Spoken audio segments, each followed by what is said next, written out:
দেশ বিদেশের ব্যবসা বাণিজ্য আর অর্থনীতি সব খবর নিয়ে আমন্ত্রণ জানাচ্ছি মেট্রো সেম বিজনেস রিপোর্টে। কোভিডে আয় হারানো 1/3 মানুষ এখনও ফিরতে পারেনি আগের অবস্থানে। সবচেয়ে ক্ষতির মুখে ক্ষুদ্র ব্যবসায়ীরা। উৎসে করে আরও ছাড় চায় পোশাক রপ্তানিকারকরা। কাঁচামাল আর যন্ত্রাংশ আমদানিতে শুল্ক কমানোর প্রস্তাব। পরিবহন ব্যবস্থার উন্নয়নে বাংলাদেশ ভারতের বাণিজ্য বাড়তে পারে দ্বিগুণ হারে, বাড়িয়ে দেবে জাতীয় আয়ও, বিশ্বব্যাংকের গবেষণা। এমন সব খবর নিয়েই আমাদের আজকের আয়োজন। কোভিডে আয় হারানো 34% শ্রমিক এখনও আগের অবস্থায় ফিরতে পারেনি। কোভিডের কারণে চাকুরিজীবী কিংবা মজুরি ভিত্তিক শ্রমিকের চেয়ে বেশি ক্ষতির মুখে পড়েছেন ক্ষুদ্র ব্যবসায়ীরা। গবেষণা বলছে উভয় ক্ষেত্রেই 35% মানুষ এখনও আগের আয়ে ফিরতে পারেনি। এরই মধ্যে পরিবহন, নির্মাণ, হোটেল এবং রেস্টুরেন্ট খাতে ঘুরে দাঁড়ানোর হার সবচেয়ে কম। South Asian network for economic modelling সানিমের এক গবেষণায় এসব তথ্য উঠে এসেছে। মার্চে ঘোষিত সাধারণ ছুটির তাৎক্ষণিক প্রভাব পড়ে পরিবহন খাতে। যানবাহন চলাচল বন্ধ হয়ে যাওয়ায় কর্মহীন হয়ে পড়ে অসংখ্য শ্রমিক। সানেমের গবেষণা বলছে সেই ধাক্কায় 81% পরিবহন শ্রমিকের আয় কমে যায়। এর মধ্যে ডিসেম্বর নাগাদ তাদের মাত্র 25% আগের অবস্থায় ফিরে আসতে পেরেছে। এই সময়ে 75% নির্মাণ শ্রমিকের আয় কমলেও ঘুরে দাঁড়িয়েছে 35%-এর মতো। তৈরি পোশাক খাতের 38% শ্রমিক এখনও আগের আয়ে ফিরতে পারেনি। সব মিলে কোভিডে আয় হারানো 62% শ্রমিকের মধ্যে 34% এখনও কোভিড পূর্ববর্তী অবস্থায় ফিরতে পারেনি।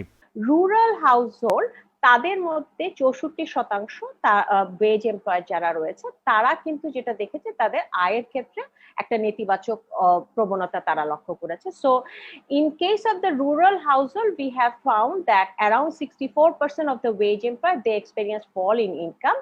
For the urban household it was around 57%.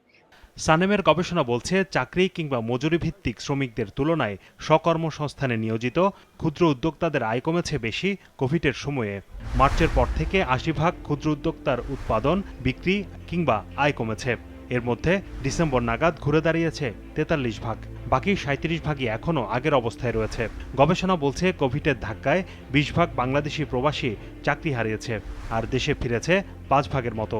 সব মিলে কঠিন চাপের মুখে অভ্যন্তরীণ কর্মসংস্থানের বাজার। লেবার মার্কেটে কিন্তু ইতিমধ্যে আরো 20 লক্ষ ইয়াং ফেস ঢুকে গেছে। তার মানে যে আনএমপ্লয়মেন্ট যে গভীরভাবে বেড়ে যাচ্ছে, স্ট্রাকচারাল টাইপ অফ আনএমপ্লয়মেন্ট, যেখানে ছেলে মেয়েরা বয়স হয়ে যাচ্ছে, তারা শ্রমবাজারে ঢুকে যাচ্ছে, কিন্তু তাদের কর্মসংস্থানের কোনো ব্যবস্থা হচ্ছে না। এবং আমরা জানি যে বিনিয়োগ বাড়ছে না, বিনিয়োগ স্থবিরতা চলছে, এটা কিন্তু রিকভারি এখনো সেইভাবে হচ্ছে না। সরকারের যে বিভিন্ন রকমের পলিসিগুলো হয়েছিল, যে পলিসিগুলো কি হয়েছে, সোশ্যাল সেফটি নেট ধরে কিছু সাহায্য সহযোগিতা একেবারে নিচের পর্যায়ে বটমে যারা রয়েছে তাদের জন্য দেয়া, সেটা কিন্তু ইন্টারনাল মাইগ্রেন্টকে যারা গ্রামে ফিরে গেছেন তাদের টাচ করতে পারেনি। At the same time international migrant পরিবারগুলোকে একেবারেই ধরাছোঁয়ার ভেতরে আনেনি। কর্মসংস্থান সৃষ্টিতে বেসরকারি বিনিয়োগের পাশাপাশি সরকারি বিনিয়োগ বাড়াতে আসছে বাজেটে পরিকল্পনা নেয়ার পরামর্শ দিয়েছেন বিশ্লেষকরা। সোফার আমরা যে পলিসিস গুলো দেখছি গভর্নমেন্টের দিক থেকে, সেগুলো দেখছি বেশিরভাগই কিন্তু প্রোডাক্ট মার্কেটকে টার্গেট করে করা হচ্ছে, কিন্তু ক্রেডিট মার্কেট এবং লেবার মার্কেটের জন্য তাদের রিকভারির জন্য কিন্তু সেরকম আমরা যে পলিসিস গুলো দেখছি আইদার উইক অথবা অ্যাবসেন্ট। তো এই জায়গাটা কিন্তু আমার কাছে মনে হয় যে এই জায়গাগুলো যদি আমরা অ্যাড্রেস না করি তাহলে ওভারঅল যে economic and social recovery slow হবে। Public investment is very, very important to increase. And what sorts of public investment government will consider? I think the budget is approaching, so should consider that employment enhancing public investments could be one of the priority for the next budget. সেই সাথে যারা ঘুরে দাঁড়াতে পারেনি তাদের জন্য আলাদা প্রণোদনা ঘোষণা করার পরামর্শ দেওয়া হয়েছে গবেষণায়। শাহাদাত হোসাইন, বিজনেস রিপোর্ট, মাছরাঙা টেলিভিশন। আগামী বাজেটে পোশাক রপ্তানির বিপরীতে উৎসে কর অর্ধেকে কমিয়ে আনার আহ্বান জানিয়েছেন ব্যবসায়ীরা। একই সাথে নগদ সহায়তার উপর আরোপিত 10% কর প্রত্যাহার সহ যন্ত্রপাতি আমদানির উপর কর কমানোর আহ্বান জানিয়েছেন তারা। বুধবার বিকেলে জাতীয় রাজস্ব বোর্ড এনবিআরে আয়োজিত প্রাক বাজেট আলোচনায় এসব প্রস্তাব তুলে ধরেছে বিজিএমইএ, বিকেএমইএ এবং বিটিএমএ। ইমতিয়াজ হাসানের রিপোর্ট। গেল 6 বছরে যুক্তরাষ্ট্রের বাজারে তৈরি পোশাকের দর কমেছে প্রায় 8%, আর যুক্তরাজ্যের বাজারে কমেছে 3.5%-এর বেশি। কোভিডের কারণে যা আরও প্রকট রূপ নিয়েছে। রপ্তানিকারকদের দাবি, শুধু দাম কম দেয়াই নয়, গত কয়েক মাসে বড় অঙ্কের ক্রয়াদেশ বাতিল করেছে ক্রেতারা। যার প্রভাব পড়েছে রপ্তানিতে। বিজিএমই এর হিসেবে 2020 সালে পোশাক রপ্তানি কমেছে প্রায় 17%। কোভিডের এই নেতিবাচক প্রভাব কাটিয়ে উঠতে আগামী বাজেটে কর বোঝা কমানোর দাবি পোশাক রপ্তানিকারকদের। কর্পোরেট এবং গ্রিন কারখানার ট্যাক্সের হারগুলো যেগুলো 12 এবং 10 ভাগ আছে, সেটি আমরা আগামী 5 বছরের জন্য যাতে আপনারা এই জায়গাটিতে রাখেন সে প্রস্তাব করছি। আমাদের ক্যাশ ইনসেন্টিভের আসলে এখন আয়কর কর্তনের হার 10 ভাগ, এটাকে আমরা 0 নির্ধারণ করার জন্য আপনার কাছে বিনীত প্রস্তাব করি। বায়াররা তাদের আমাদের কনসাইনমেন্ট ধরে ধরে ফেরত পাঠিয়ে দিচ্ছেন এবং বলছেন we have no space for them. তো এইগুলো যদি ফেরত কোনো ক্রেতা পাঠায়, তাহলে সেই পণ্যকে আমদানি হিসেবে গণ্য না করে বন্ডের আওতায় পুনঃরপ্তানির শর্তে পূর্ণ খালাস করার জন্য আবার পুনঃরপ্তানির মেয়াদ বৃদ্ধি করার জন্য আপনাকে অনুরোধ করছি। এসব প্রস্তাবে একাত্মতা জানিয়েছে নিট পোশাক রপ্তানিকারকরাও। একই সাথে মূলধনী যন্ত্র, অগ্নি নির্বাপক যন্ত্র সহ বর্জ্য পরিশোধনাগারের রাসায়নিক দ্রব্য আমদানিতে কর প্রত্যাহার চান তারা। শুধু বস্ত্রই নয়, সুতা তৈরির কাঁচামাল ও যন্ত্রপাতি আমদানির ক্ষেত্রেও কর হার কমানোর প্রস্তাব জানিয়েছে টেক্সটাইল মিল মালিকরা। কর অব্যাহতি চেয়েছে বহুমুখী পণ্য রপ্তানির ক্ষেত্রেও। কটন সুতা থেকে যে ফ্যাব্রিক্স তৈরি করি, সেই ফ্যাব্রিক্সের উপরে কিন্তু সেই ফ্যাব্রিক্সের কোনো ভ্যাট নেই, কিন্তু ম্যানমেড ফাইবার দিয়ে যে ফ্যাব্রিক্স করা হয় তার উপর ভ্যাট ধার্য করেছে। আমরা প্রস্তাবনা করছি যে কটনের সাথে আমাদের ম্যানমেড ফাইবার একই হারে করা হোক। যে উৎসে কর, যেটা ইতিমধ্যে বিজিএমএ সভাপতি সফল, আমি তার সাথে একই মত পোষণ করছি যে আমাদের যে 0.25% সেটাকে আমাদের যেটা উৎসে কর যেটা কাটা হয় রপ্তানি থেকে, সেটা 0.25% করা হোক। ইফ্লুয়েন্ট ইটিপির যত কেমিক্যাল আমরা ইউজ করি, এইগুলিকে আমাদেরকে ডিউটি ফ্রি আনার জন্য সুযোগ দেওয়ার জন্য বিনীত অনুরোধ করব। আপনি মেশিন, ক্যাপিটাল মেশিনারিজ আপনি ফ্রি করে দেন, ইভেন 1% ডিউটিও যদি না দেন, তা তো দেশ উপকৃত হবে আমরা মনে করি, কারণ মেশিন যত আসবে এদেশের উৎপাদন বাড়বে। বন্ড সুবিধার আওতায় আমদানি করা পণ্যের এইচএস কোড সংক্রান্ত জটিলতা কমানোর প্রস্তাবও জানিয়েছে পোশাক রপ্তানিকারকরা। আগামী বাজেটে ব্যবসায়ীদের এসব প্রস্তাব বিবেচনা করে দেখার আশ্বাস এনবিআরের। ইমতিয়াজ হাসান, বিজনেস রিপোর্ট, মাছরাঙা টেলিভিশন। নিরবচ্ছিন্ন পরিবহন ব্যবস্থা নিশ্চিত করা গেলে ভারতে বাংলাদেশের রপ্তানি 3 গুণ বাড়বে, যা 16.5 ভাগের মতো বাড়িয়ে দেবে দেশের জাতীয় আয়কে। শুধু বাংলাদেশ নয়, অর্থনীতি শক্তিশালী হবে ভারতেরও। এমন তথ্য উঠে এসেছে বিশ্বব্যাংকের আঞ্চলিক যোগাযোগ সংক্রান্ত এক গবেষণা প্রতিবেদনে, যেখানে বলা হয়েছে 2 দেশ মুক্ত বাণিজ্য চুক্তি করলে দ্বিপাক্ষিক ব্যবসার পরিমাণ প্রায় দ্বিগুণ হবে। স্থল সীমান্তের প্রায় পুরোটাই বাংলাদেশের সাথে জুড়ে আছে ভারত। তবে নিকটতম প্রতিবেশী দেশটিতে আমদানি বা রপ্তানি বাবদ খরচ হয় পণ্যের দামের 121 ভাগ বেশি অর্থ। অথচ 1000 মাইল দূরের জার্মানির সঙ্গে ব্যবসা করতে 2 দেশেরই ব্যয় এর থেকে অনেক কম। বিশ্বব্যাংক বলছে এর বড় কারণ মান যাচাইয়ের ভিন্ন মানদণ্ড, দুর্বল যোগাযোগ ব্যবস্থা সহ নানামুখী অশুল্ক বাধা, যা দূর করা গেলে ভারতে বাংলাদেশের রপ্তানি 297 ভাগ বাড়ানো সম্ভব। আর এ দেশে ভারতের রপ্তানি বাড়বে 172 ভাগ।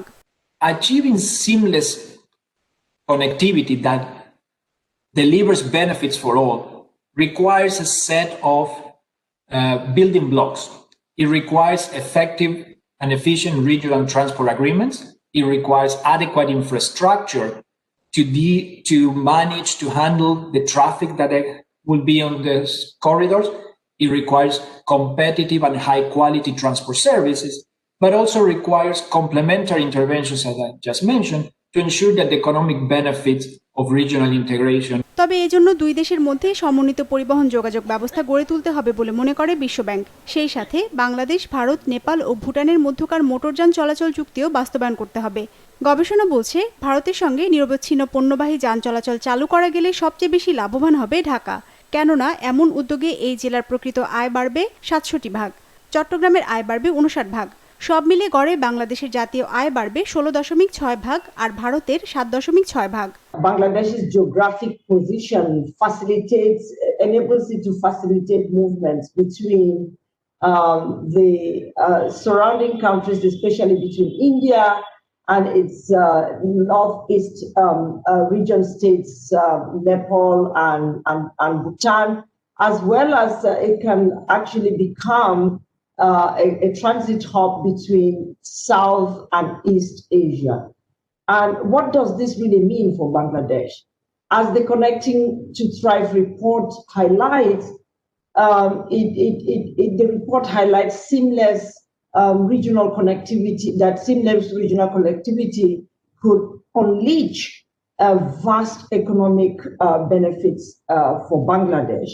পরিবহন ব্যবস্থা উন্নতির পাশাপাশি বাণিজ্য সহজীকরণ চুক্তির সম্ভাব্য প্রভাবও বিশ্লেষণ করেছে বিশ্বব্যাংক, যেখানে বলা হয় দুই দেশ মুক্ত বাণিজ্য চুক্তি করলে ভারতে বাংলাদেশের রপ্তানি বাড়বে 182 ভাগ, বিপরীতে এদেশে ভারতের রপ্তানি বাড়বে 126 ভাগ।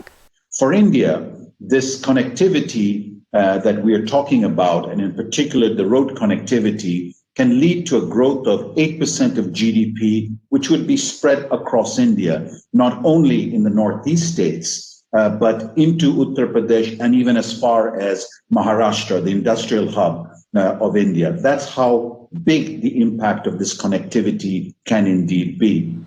যদিও বাস্তবতা হচ্ছে বাংলাদেশ ভারতের মধ্যকার বাণিজ্য এখনও রয়ে গেছে $1000 কোটি অনেক নিচে, যার মধ্যে বাংলাদেশের আয় সামান্যই। হিরজুন মীরা, বিজনেস রিপোর্ট, মাছরাঙা টেলিভিশন। ভারত, থাইল্যান্ড এবং ভিয়েতনাম হতে আরও 3.5 লাখ মেট্রিক টন চাল কিনবে সরকার। বুধবার অর্থনৈতিক বিষয় সংক্রান্ত মন্ত্রিসভা কমিটির বৈঠকে এই সংক্রান্ত আমদানি প্রস্তাবগুলো অনুমোদন দেওয়া হয়। জানানো হয়, ভারত এবং থাইল্যান্ড হতে 1.5 লাখ মেট্রিক টন করে সিদ্ধ চাল এবং ভিয়েতনাম হতে 50,000 মেট্রিক টন আতপ চাল আমদানি করা হবে। খাদ্য মন্ত্রণালয়ের অধীনে সরাসরি ক্রয় পদ্ধতিতে এই চাল আমদানি করা হবে। ভার্চুয়াল সংবাদ সম্মেলনে জানানো হয়, বুধবার ক্রয় সংক্রান্ত মন্ত্রিসভার বৈঠকেও 3টি প্রস্তাব অনুমোদন দেওয়া হয়েছে। এর মধ্যে 2টি প্রস্তাবের আওতায় সুইজারল্যান্ড এবং সিঙ্গাপুর থেকে 67,20,000 MMBTU এলএনজি আমদানি করা হবে। এর জন্য সব মিলে খরচ হবে 527 কোটি 43 লাখ টাকার কিছু বেশি। আমরা ইকোনমিক অ্যাফেয়ার্স কমিটি মিটিং থেকে এদেরকে অ্যালাউ করেছি to negotiate with those 3 countries.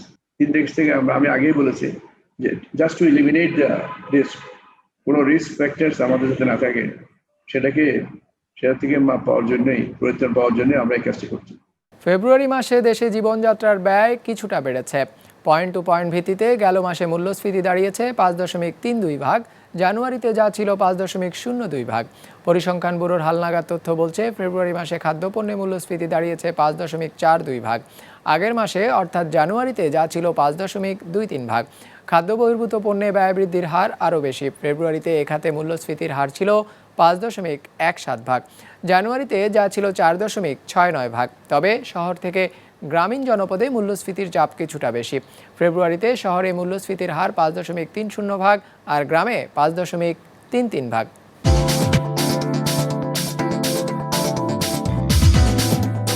নেতিবাচকভাবে দিন শেষ করেছে ঢাকা স্টক এক্সচেঞ্জ। সার্বিক সূচক DSEX 27 পয়েন্ট কমে দাঁড়িয়েছে 5,563-তে। লেনদেন হয়েছে 879 কোটি টাকার। লেনদেন হওয়া শেয়ার ও মিউচুয়াল ফান্ডের মধ্যে দর বেড়েছে 64টির, কমেছে 173টির দর, আর অপরিবর্তিত রয়েছে 114টির দর। এবার বাজার নিয়ে বিশ্লেষণ শুনব অ্যালায়েন্স ক্যাপিটাল অ্যাসেট ম্যানেজমেন্টের। 3 দিনের র্যালির পর মার্কেটে গত সেশন এবং আজকে অনেকটা প্রাইস কারেকশন হয়। অধিকাংশ বিনিয়োগকারীরা আসলে প্রফিট বুকিং এর কারণে মার্কেট একটি নেগেটিভ জোনে এসে শেষ হয়। আজকে ইন্ডেক্স অলমোস্ট 27 পয়েন্ট লুজ করে এবং টার্নওভার অলমোস্ট 16% কমে যায় গত সেশনের তুলনায়। আজকে ইন্ডেক্সের টপ 5 কন্ট্রিবিউটরের মধ্যে অবস্থান করছে Walton, Berger, Beacon Pharma, Olympic এবং ইউনিলিভার। আজকে বেশ কিছু লার্জ ক্যাপ স্টকসের প্রাইস ইনক্রিজ করেছে, যেমন বার্জার, ইউনিলিভার, ওয়ালটন, লিন্ডে এবং রেকেট ভেন্টিসার। আজকে সবগুলো সেক্টরসেরই প্রাইস কারেকশন হয়েছে এবং ইন্স্যুরেন্স সেক্টরের সর্বোচ্চ প্রাইস কারেকশন হয়। ফুয়েল অ্যান্ড পাওয়ার সেক্টর আজকে 24% কন্ট্রিবিউট করে টার্নওভারে লিড করে, ফলোড বাই মিসেলিনিয়াস এবং ফার্মা সেক্টর। যুক্তরাজ্যের করোনা টেস্ট এবং ট্রেসিং সিস্টেমের বিশাল ব্যয় নিয়ে বিতর্ক তৈরি হয়েছে। দেশটিতে পার্লামেন্টের পাবলিক অ্যাকাউন্টস কমিটি বলছে, এই প্রকল্পে $32 বিলিয়ন খরচের হিসেব অকল্পনীয়, কিন্তু এর মাধ্যমে মহামারী সম্পর্কে কার্যকর তথ্য পাওয়া যায়নি। যদিও বরিস সরকার বলছে, এই কার্যক্রম ছাড়া মহামারী নিয়ন্ত্রণ কঠিন হতো। বিস্তারিত ডেস্ক রিপোর্টে। করোনা সংক্রমণের দিক থেকে তালিকার 5 নম্বরে অবস্থান যুক্তরাজ্যের। দেশটিতে এখন পর্যন্ত করোনায় আক্রান্ত হয়েছে প্রায় 42 লাখ মানুষ, আর প্রাণ হারিয়েছে 1,24,000-এর বেশি।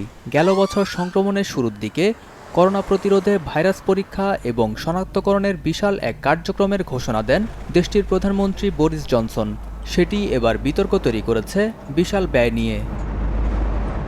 যুক্তরাজ্য পার্লামেন্টের পাবলিক অ্যাকাউন্টস কমিটির প্রতিবেদন বলছে, টেস্ট এবং ট্রেসিং কার্যক্রমে $32 বিলিয়ন খরচ দেখানো হয়েছে, যা অকল্পনীয়।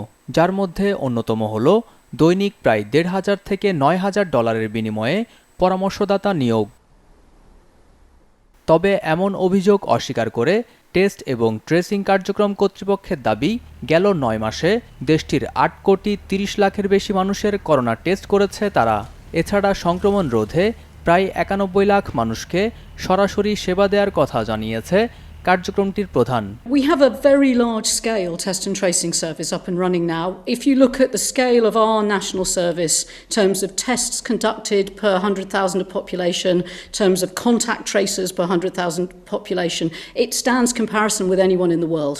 So we have a service that is fit for purpose for as we stand now, and it will get better and better with each passing week. 1.5 million tests been done yesterday, and the team have built this testing capacity from nothing a year ago, and so they've done an amazing job, and I'm incredibly grateful to them.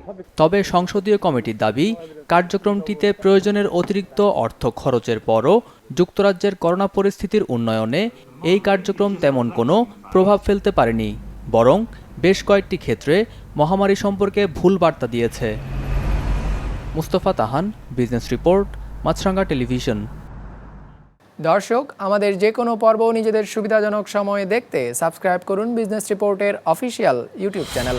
Facebook পেজে like দিয়ে update থাকুন ব্যবসা বাণিজ্যের আলোচিত সব ঘটনা সম্পর্কে। আর আপনাদের মতামত জানান ইনবক্সে। আজ এটুকুই, বিদায় নিচ্ছি, ভালো থাকবেন।